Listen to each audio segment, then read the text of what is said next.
guys, welcome back to my channel. My name is Araceli, aka Chelly, and today on Chelly's Mental Wealth, we're gonna be talking about trauma.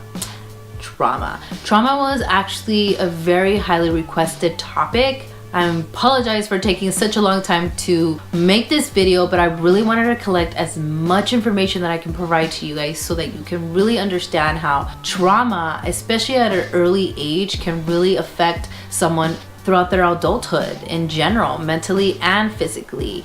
I was very shocked when I really looked into more information in regards to how trauma really affects kids in general. So I was already aware of the ACEs study. I did briefly learn about it when I was going to college. So when I went into this topic, I was like, I gotta learn more about this thing because it's specifically as to what my job consists of. You know, majority of my clients that I have gone through a lot of trauma, and they've also showcased a lot of these signs that they discovered when they conducted this ACEs study. I am going to explain to you guys what is this ACEs study that I keep talking to you about, and it's basically an acronym to Adverse Childhood Experiences. And this study was conducted by Kaiser and the CDC about 24 years ago. It was a 20-year study conducted in San Diego, California, with 17,000 participants, and the participants consisted of 70% Caucasian and 70% of them were college students. So the only reason why I'm sharing this information is because I don't want people to have this biased idea to think, oh, well, this study was conducted in a low-income area or people of color or X, Y, and Z. I want to throw that biased view out the window right now so you guys can really look deep into what the information I'm going to give to you, okay? Now, with this video, I'm going to explain the ACEs study, how it got conducted, what the findings are, the signs that you should look for, and a little bit of interventions that I found through doing this type of research that you guys can apply within your home, school, or professional setting. But I am gonna make a completely separate video for interventions and coping skills specifically that target trauma, because there's a lot of different kinds, you guys, that I've applied within my clients, and also certain interventions and coping skills that I know clinicians can also use and apply with their own clients that my supervisor has suggested to me. And mind you, the reason why I know this stuff and the reason why I speak about this stuff is I want to remind you guys, I am supervised by a licensed clinical social worker. So that's why I'm able to obtain a lot of information, valuable information, because she basically she's my supervisor. That's basically what the job consists of. That's the only reason why I'm allowed to work in the mental health industry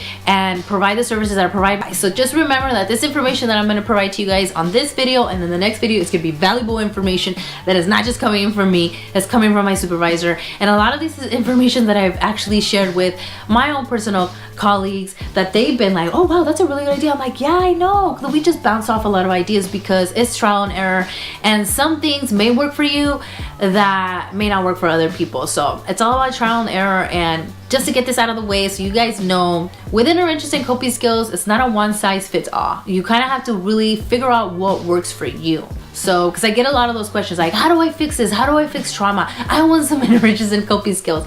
Well, I kind of have to get to know the person a little bit. I got to know their history, kind of like doing the whole screening process, what I'm going to explain to you right now, to kind of get an understanding as to how we can help our client or our family member or whoever has been exposed to trauma in general. Now, I'm going to stop talking now. Okay, so let's get this started. The ACEs. What is ACEs? ACEs, like I mentioned, it's an acronym and it stands for Adverse Childhood Experiences. Like I said, this study was primarily, it's done in a very middle class area, and what they discovered is that if you go through these specific traumas, 4 or more, because there's a list of these things that could happen to you, right? And what they do is they ask all these participants, did you go through, if you went through any of these situations that were traumatic, please check it off. So every time you checked it off, you got a point. So what they discovered is literally 2/3 of the participants had one traumatic experience during their childhood, okay? 67% of the participants had one childhood trauma experience, okay? And what they discovered was people who had 4 or more points we're at higher risk of a lot of health issues. A lot, you guys.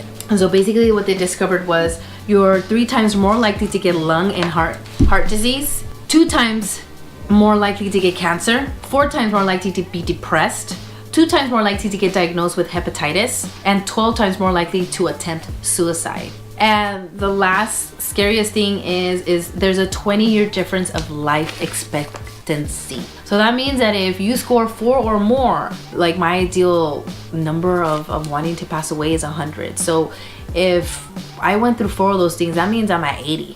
Like I'm only gonna live till 80. Or if someone feels like, well, I only want to live till 80, well, you're only going to live till you're 60. And that's scary. It literally cuts off 20 years of your life if you experience 4 of these traumatic experiences. And I'm going to read you guys a list of what type of traumatic experience can occur to someone all at once that can really put you at risk to these type of health issues when you become as an adult. One of them is obviously physical, verbal, and neglect with abuse. Incarceration, divorce, separation, mental illness within the family, violence between partners, whether it's the mother is getting hit or the father is being hit or vice versa, as well as just any type of criminal activity surrounding them, or watching someone pass away or getting killed is also a very traumatic event for a child. Sexual abuse is as well could count as a point. So all of these things, if someone scores 4 or more, you're more likely to have higher risk problems within your health in general. So keep that in mind. And the reason why they were shocked over these findings is because a lot of these kids were coming in for ADHD. A lot of these kids are coming in for asthma problems, and these things are being caused by traumatic experiences that are unable to cope with, and then their behaviors tend to exhibit in a different way, which are certain signs that we need to look for within our own kids, or if you're a teacher or you're a mental health provider, to really figure out, okay, is this more than what we think it is? Could this be caused by immense of trauma that they went through their childhood that they haven't been able to cope with? Here are some of the signs that I've noticed too when I worked with the kids. A lot of these things that they've actually pointed out are mostly everything that my clients usually go through when they are receiving services. Now, what are we going to look for within the signs? What signs do we look for within a child or teen that might be going through some traumatic event or traumatic events that could be causing these behavior problems or academic problems? And these are the things that they've ended up finding. They have difficulties with language and communication skills, their attention. They have very difficulties with their memory and just recalling certain situations. They have difficulties with problem solving and organizing certain things. They have difficulties with developing a plan or carrying out any type of goals. Have a lower standardized test scores. They are more likely to get suspended from school and fail a class in general.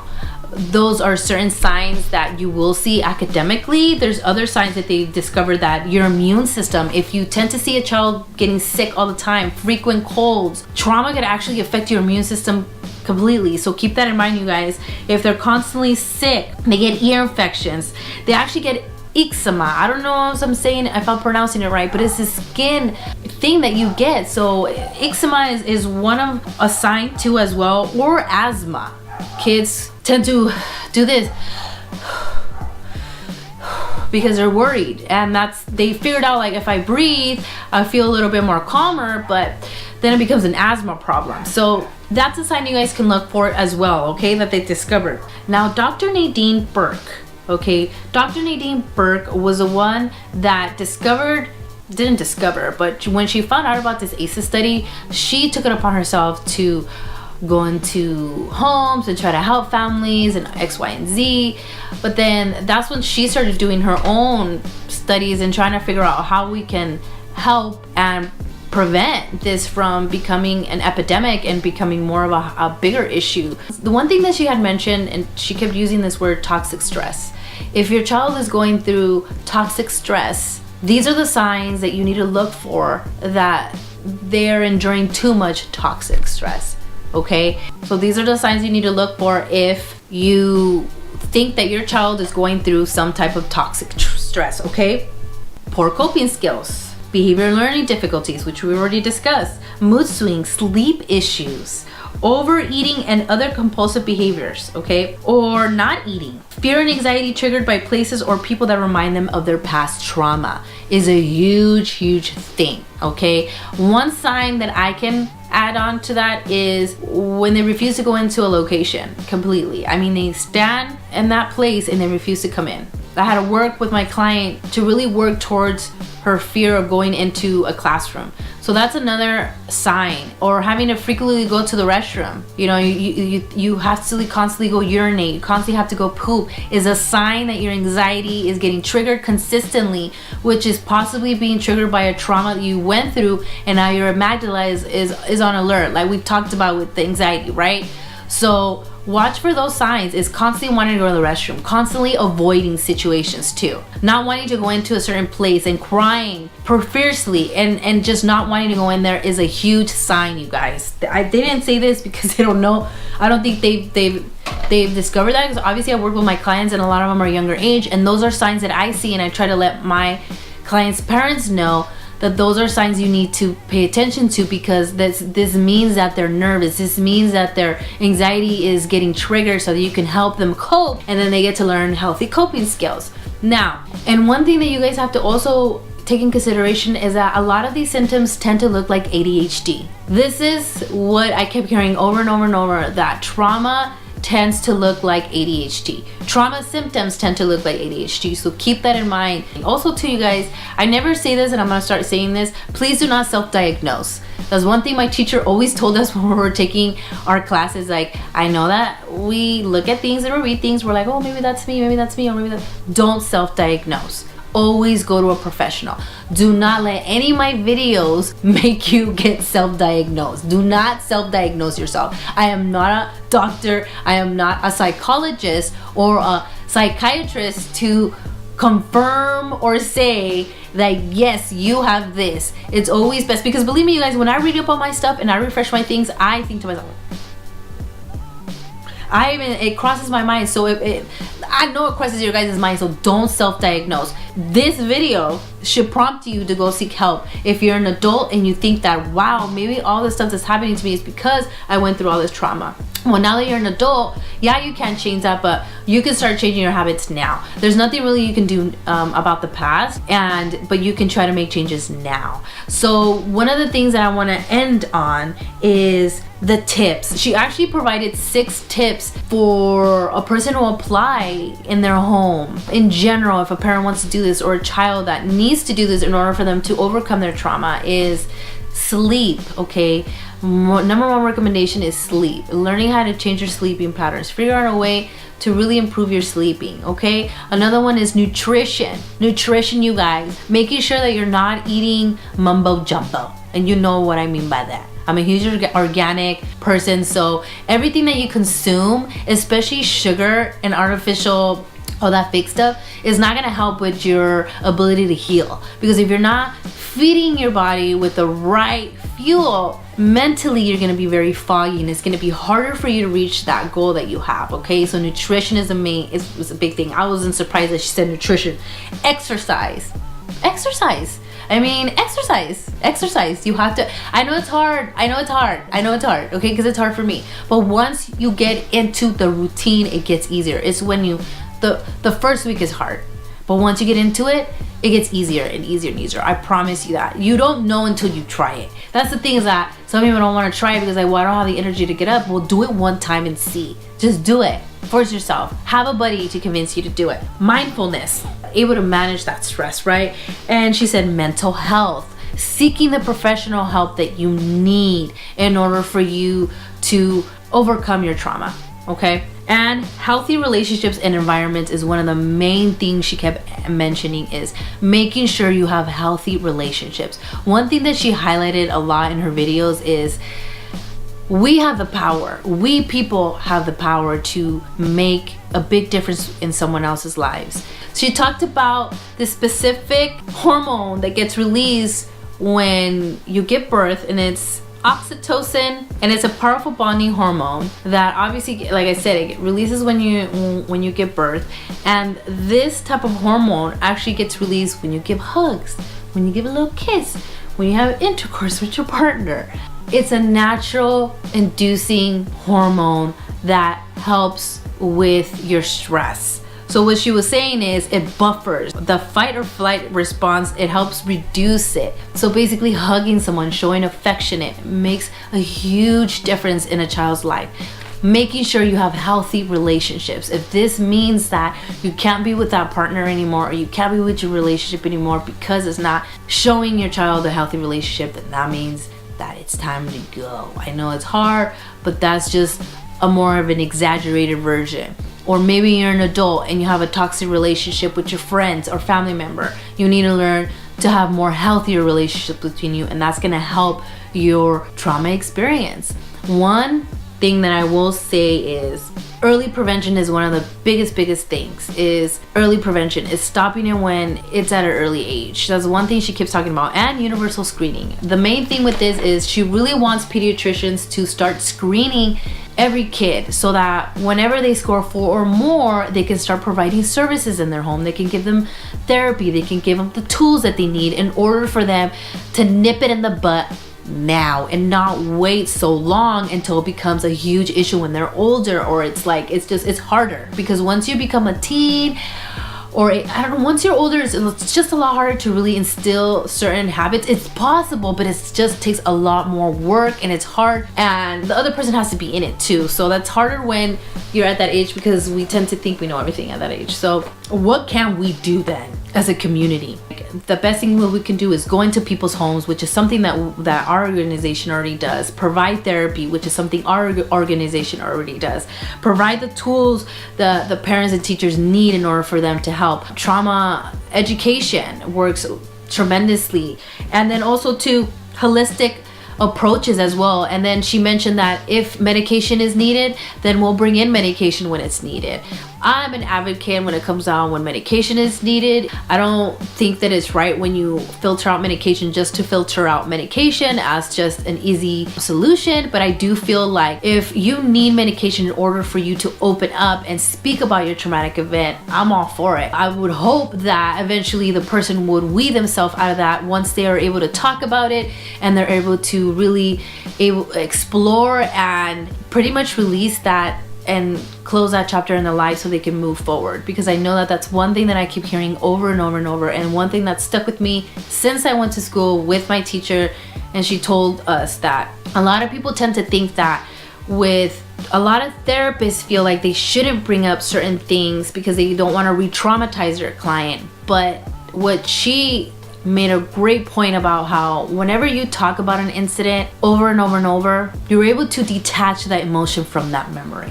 The more you talk about it, the more free you'll be. You'll remember the memory. The memory will always be there. But that feeling you got when that incident actually happened is gonna be gone. It's not gonna have control over you anymore. It's not gonna make you feel like crap. It's not gonna make you feel like sad anymore. It's just gonna be a memory and a lesson learned and something that you can talk about with someone if they need help, but you're gonna know that that's not affecting you anymore. It's not leading your life anymore.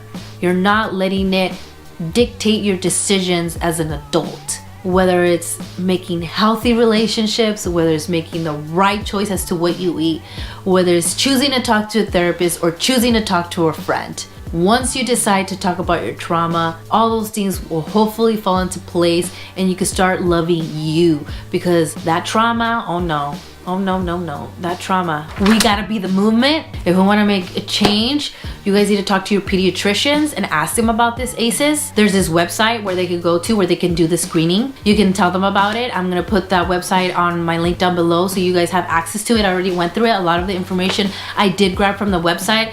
There's actually more interventions and coping skills that she provided in the website that I didn't talk about, which is things that I've done with the family. So I didn't really want to talk about it in this video because you guys have access to it on that website. But yes, talk to your pediatricians. She's saying that only 4% right now in the United States use the website to screen kids. Basically, she's saying it's word of mouth. The more we talk about it, the more we ask for it, the more likely it's gonna become a policy, and hopefully we can embed it into our system where it has to be done no matter what, so that as soon as they get screened, boom, you get services and prevent it before it becomes a more of a epidemic issue. So advocating, talking about it. Talk to the teachers. If you're part of the PTA, bring this study up in the PTA. Let them know what you've discovered, and you want to do your own screening within the kids and figure out how we could provide services within the school. How can we support? How can we advocate? Advocate, talk about it. Ask your policymakers. That's one thing that she mentioned too is, I know that the election already passed, but write a letter. We have to do something about it. But I think that like the more we talk about it within our community, and we're more aware of the study and ways that we can prevent it, the more that we can actually do with this information and actually see a difference within our next generation. And one thing that she did mention is, and I completely agree with her, is it's gonna take time. It's gonna take a really, really long time. But if we start now, we can make a change. We really can. We just have to stay positive and use our voices. Use our voices for good, not for bad, okay? For good, okay? So hopefully, like I said, hopefully this information was valuable to you guys. If you guys are new to my channel, please do not forget to subscribe, and don't forget to turn on the notification bell so you guys know when my next video is gonna come up. And comment down below, do you guys have any questions? Was this interesting to you guys? Did you guys already know about this? Will you guys be applying this type of information or asking your teacher or your doctor about this study? What do you guys think about it? I would love to know. I don't know if a lot of people know about this study. I don't know if people even care, but I hope they do. I hope that I sparked an interest. I hope you guys have a nice day. I will talk to you guys in my next video. Please wait for the second one because I am going to give you guys a lot more interventions and coping skills. It's just gonna be interventions and coping skills. I'm probably gonna break it down to adults and kids because it is completely different. Like there's certain things that you can do with kids versus adults, but stay tuned for those videos. And I'm making a Spanish video because I think it's important that just the Latin community knows about this. It's really important because we go through a lot of these adverse childhood experiences. We do. We go through a lot of it. So, and from real talk, man, we go through a lot of that stuff, especially when we get exposed to a lot of like alcohol stuff. So guys, we got 1 point. We all got 1 point, people. That's one thing she keeps saying. We all got 1 point. This is a community issue. Remember, community issue. Community issue. It's a community. Okay, I gotta go. Bye.